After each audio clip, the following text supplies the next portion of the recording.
Welcome back to another Dynodaze video, and as Richard gets himself ready, as you can see, this is a Honda Jazz. Don't see many Jazzes. In fact, I think it might be the first Jazz we've had on the dyno. But this one's a little bit special, as you can see, with the spoon blue rocker cover from Uncle Keith's paint shop. This is a K20 swap. So let's make some noise. Here we go.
How are we, Richard? People have been missing you from the videos recently. Missing me? Yeah, there's been a couple of videos where you didn't actually make it into the final cut. Well, I think that's because we've been really busy. That is true. That is true. So there's been a couple of videos where I've like I need to end this video. We haven't got time, so I've sort of I've concluded them. But this is a Honda Jazz with a K20 engine in it. That it is. I think this is going to be incredibly quick. Well, I think we could do better if it had a better exhaust. That's the biggest problem I've got with it at the minute. Yeah, that's right. You did mention that it sort of shrank down to a 2-inch at some points. Yeah, it's got a standard EP3 manifold on it, I think, with a different flange, and then goes down to 2.5 for the downpipe, but then goes down to 2-inch for the midsection, then back up for 2.5-inch for the back box. So yeah, flow. The flow is going to be our Achilles heel today, I think. Well, let's crack on. Our Jello is very busy in the workshop, and we're going to make good. And we're going to make some noises again, aren't we? We've already done some preliminary tuning. We had a little bit of a throttle body issue, didn't we? But that has been rectified now. So, yeah, let's hit it. Let's get it done.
I love this, Rich. I love this car. There's something about it. I think it's the fact that it looks like your granddad's going to get his pension in it, and then suddenly there's big old flames coming out the back of it. I'm not so keen. I've got to be honest. I like the concept of it. Yeah, I think it's wicked. I like the concept of it. I think it's what you call a sleeper. Yeah, I think it is. I think if tidy the bodywork up, I think it'd be a nice looking car. Yeah. A few little bits that it needs, isn't there? Yeah. Yeah, so this car came in with a blown engine. Now, it had the 160 brake from the EP3 Sport in there, is what it had originally. Diet K20. Yeah, Diet K20. So that was in there, obviously, originally. The car's been working and driving. I think the engine went pop. The car came to us on a trailer as a non-runner. We never investigated what was going on. He said the engine was damaged, so we never looked into it any further than that. Car turned up with a trailer with an engine in the back and said, can you swap it out for a K20A2 and tune it when you're done? Yes, we can. Yes, we can. So obviously we've done that over the last couple of days. We've removed the 160 brake engine. It had an EP3 gearbox on it anyway. It had an EP3 engine loom on it already. So we've just swapped everything over and put the engine in. He wanted a spoon blue rock cover, which Uncle Keith accommodated us for and painted that for us. Sump. What? Sump. Sump? Why are you just shouting random words at me? Lamp. Umbrella. Did you put baffled sump in it? Yes. Yeah, there you go. Well, I didn't get that far yet. Oh, sorry. Can I finish what I'm saying? No. Yeah, so we did, so Uncle Keith painted us a rock cover. He's off now, look. Yeah, Uncle Keith painted us a lovely rock cover. We did valve clearances on it. We did a timing chain on it. We fitted a baffled sump on it because the customer wanted that. What else did we do? We did gearbox oil, engine oil, coolant, plugs, the usual sort of stuff, obviously servicing it. The clutch and gearbox we reused off the old one. Obviously, we swapped all the loom over and everything. Oh, you're back now. You had your little mark. I did, yeah. I just kicked the apprentice a bit. Yeah. Yeah, so we did all that work. Obviously got that done yesterday, got it up and running. Only slight criticism I got about this car is it's got a little bit of a cranking issue. It's only got a couple of small earth leads from the body to the engine. It's not got a good one from the battery to the starter motor bolt, which is normally what I do if I do a conversion. So the starter motor's got a really amazing ground straight back to the battery. So it's a bit lazy on starting. Sometimes it will decide it will go, sometimes it won't. So it's been a bit of a pain. I will pass that information on to the customer. Obviously, you can have a look at that if he wants to. Also, what I noticed as well is the drop links are too long. Drop links are too long, and then when you turn the wheel, it's actually forcing the shock up to do it. It wants some shorter drop links on it. So they're just two observations that obviously I've had. Say what you see. Yeah, say what you see. But then moved on to tuning. It had already got a exchange ECU in there, and obviously it had a previous tune on it. The tune was locked, not that we necessarily needed it, because obviously a completely different engine. So we've started off with one of our base files and then tuned accordingly from there. I think it's done really, really well, this car, considering that it has really got just a bit of an induction kit on it. It has it says it's a Skunk 2 inlet manifold, but I think it's a copy inlet manifold for two reasons. One, it hasn't got an idle air hole drilled in it. And two, there was a port where normally your idle advance goes into was just an open hole. So I don't believe that's a genuine inlet manifold. I think it's a copy one. But nonetheless, it's an inlet manifold, coupled with just a cheap induction kit, a bit of pipe and a filter, basically. It's got the EP3 manifold going, I think, with a modified flange going down into a nice 2.5 inch downpipe, which looks great. It's then gone into the like an original or a sports midsection, probably for this car, probably would have been 175, but it's 2 inch, which is just too small.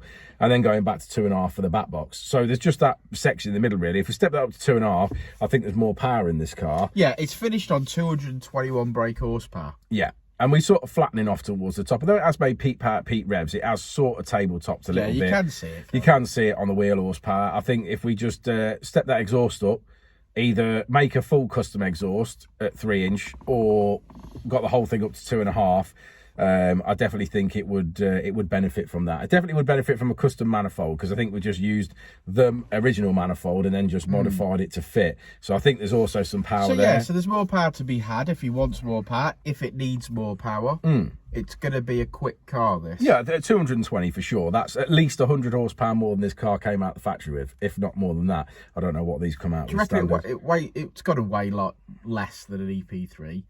So it's definitely got to weigh less than an EP3. So the power to weight ratio of an EP3, this would be up there, won't it? Well, let's have a look. What year is it? 09. I'd say.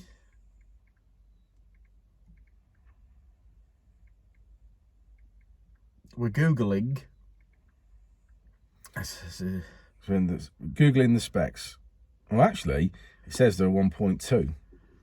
When they do a 1.4. So the 1. If depending on what model this was, I don't know. So 1.2 would have been 88 brake horsepower, so a whopping increase on that. Yeah. And the 1.4 were 100 horsepower. Yeah. So it's at least 120 horsepower more than this car was ever built for.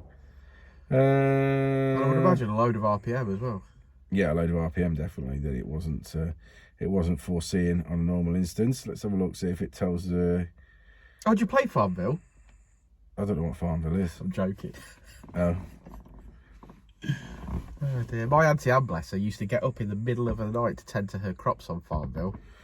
Right, it says curb weight is 1,022 kgs, so almost bang on a ton. Yeah. So an EP3 weighs more than that, don't it? Yeah, way more. About 1280 something, I think an EP3 is. It's about another 280 or 260 kgs. So say brake horsepower an EP3 and this would be winning. Yeah, 100%. Yeah, like I say, I like the concept of it. Just one of them. I think it just needs a couple of little bits just to finish it off. The exhaust, sort the drop links out, which will help the steering. Sort the exhaust out. Probably a better induction kit, and maybe that'd be the next round. Yeah, maybe it'd be the next round. I think you'd be close at that to what it's going to produce. You know what I mean? And you wouldn't get a lot more out of it unless you went obviously mad with cams or did whatever. But you've imagined 250 brake NA in this? Yeah, I could imagine that. Yeah, I'd imagine it'd be quite quick. But what an awesome car it is! I really enjoyed seeing it in the workshop. We are going to try, aren't we, to do a bit more workshop into the videos. Yeah, we've been crazy busy, and you've noticed if you've been watching the YouTube videos, like I say, that we have been crazy. They've not been our best videos the last week because we have been insanely busy. So what we are going to try and do is sort of problem where we've had is we've just been, like you say, you're working and we're just trying to document things as we normally would do, but perhaps they've been a little more rushed than normal. Yeah. Which is just reflected in the videos a little bit. But we do want to get more workshop content. We think you guys would like it. We just don't know, in my opinion, I just don't know exactly how we're going to achieve that, because it's very difficult. If you could do with someone filming you, and then that's not really going to happen, and then obviously that's going to take a lot of You're straight out of school and you haven't got a job and you want a little job. A little job. We're perhaps looking for someone like a media student. That's what we sort of talked about this a few times, haven't we? Said we could do with a social media student, really. So they're just here a few days a week, even if we took footage that they can then obviously edit that up and bring it down into something. The problem that we've got at the moment is that, like most people, I suppose, that start off doing social media, they start off with their phone or whatever because it's easy and it's concentrated, it's nice and easy to do, which is how we're doing it. Moving forward, we need to move forward with a camera, put it on a memory card, and then it can be edited. Because the problem is at the moment is even if I did some footage on a GoPro or whatever, then Dan's got no ability to be able to edit that and put it into his format and the way he's doing things. So because he would do his stuff like we are now on a phone. So we can't have that crossover. We've got to have one or the other. So we're looking to make that move. But we just need someone with experience. We probably need a media student and some equipment. Yeah, which is exactly what we need. And then hopefully our videos will be better. Yeah, but we ultimately, though, again, like we talked about before, we can't be paying someone £1,000 a video to make them up, and we can't, because there is technically no budget for it. No, there's no budget at all. Yeah, so we've got to sort of get it up and running, and then which is why we do appreciate you guys watching, liking, subscribing, following and sharing and all that sort of stuff, because we're just going to do this anyway. This is what we do, and it's not polished, it's just us, a couple of guys with a dyno and mapping some cars and stuff. And so we do appreciate the fact that you guys watch this. So thanks from everybody here. We really appreciate it. But we ultimately do want to move forward with it as well. We would like to. Yeah. But that's the thing for this year, so we'll see how we get on with that. We'll keep cracking on. And thank you for those people that subscribe to the YouTube channel and are members and have joined the channel. We appreciate that as well. But we will see you. Well, let's go look at the graph. Let's have a look at the graph. Got ahead of myself. Yeah. I wanted to go home. Can I go home yet? No. Okay. Go home. It's not even 11 o'clock yet. I know. No.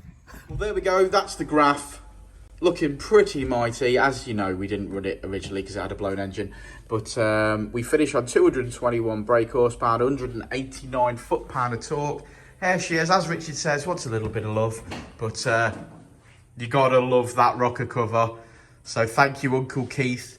I know you watch these videos as well, even though you're mostly involved in all of them. But Uncle Keith's done a stunning job of that rocker cover. It just looks amazing in the engine bay. Yeah. So anyway, thanks everyone. We'll catch you on the next one, won't we, Rich? We will indeed. Life moves pretty fast.